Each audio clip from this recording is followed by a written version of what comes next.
March 2024चा GR घेऊन आलोय मी. हा GR स्पेसिफिक फक्त अतिक्रमण नियमाकुल करायसाठी आहे 2011 आधीच्या.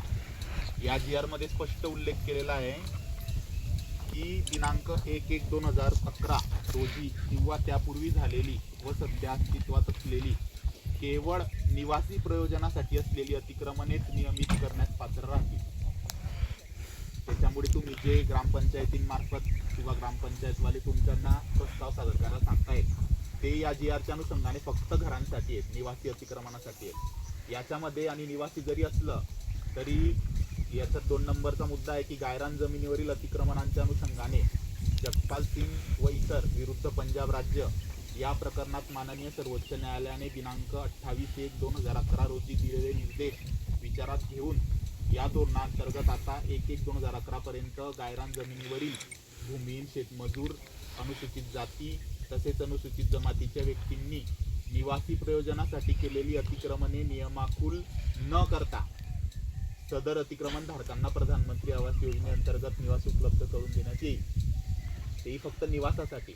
म्हणजे जर शेतीची असली तर ई क्लासचा तर 2011च्या आधीची असो का काय आणि या GRने असो काय तर निवासीही होत नाही. तर आपण करू शकतो तर वेगळा. त्याच्यामुळे ई क्लासचा जर विषय असेल तर तो वेगळा आहे. ई क्लासचा विषय आपल्याला अतिक्रमण नियमाकुल करता येत नाही कारण की तसे सर्वोच्च न्यायालयाचे 2-4 केसेसमधले सेम जजमेंट आहे. पण वनपट्ट्याचं जर असेल तर वनपट्ट्याचे आपण करतोय आणि आजही आता धारोडचे SDO सरांकडे 54 प्रस्ताव ग्रामपंचायतने दाखल केलेले आहेत. त्यासाठी एक वेगळी ग्रामस्थ समिती आहे, त्याच्यामार्फत आलेले प्रस्ताव आपण वनपट्ट्यासाठी करू शकतो.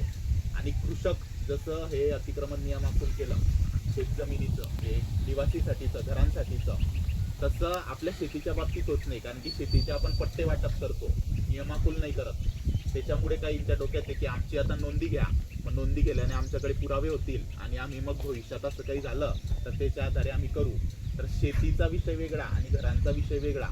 घरांसाठी का पुरावे आहेत कारण की ते जे जागेवर अतिक्रमण आहे ते आपण नियमाकुल करतोय, त्याच्यासाठी पुरावे आहेत. शेतीचं कधी अतिक्रमण नियमाकुल करतोय का आपण? काय करतोय?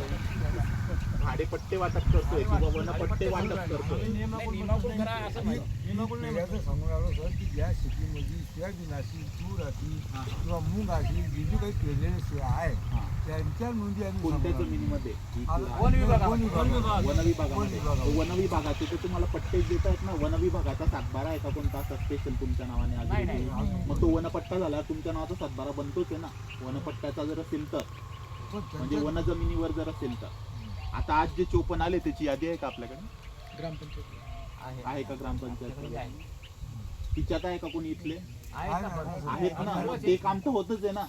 वनपट्ट्याचा विषय वेगळा आहे, तुम्ही त्याला असं हे करतायत.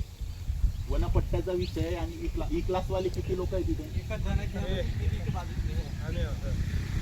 हा, तुमचा ई क्लासचा विषय वेगळा आहे. हा तुम्ही वनपट्ट्यामध्ये टाकताय. आज जे 54 प्रस्ताव आले ते SDO सरांनी पाठवून आता याच्यापूर्वी केलेत ना आपण, जयरामगडचे केले, चिरला निमाण्याचे केले, तसंच वनपट्ट्याचा होईलच. त्याच्यासाठी काहीच अडचण नाही.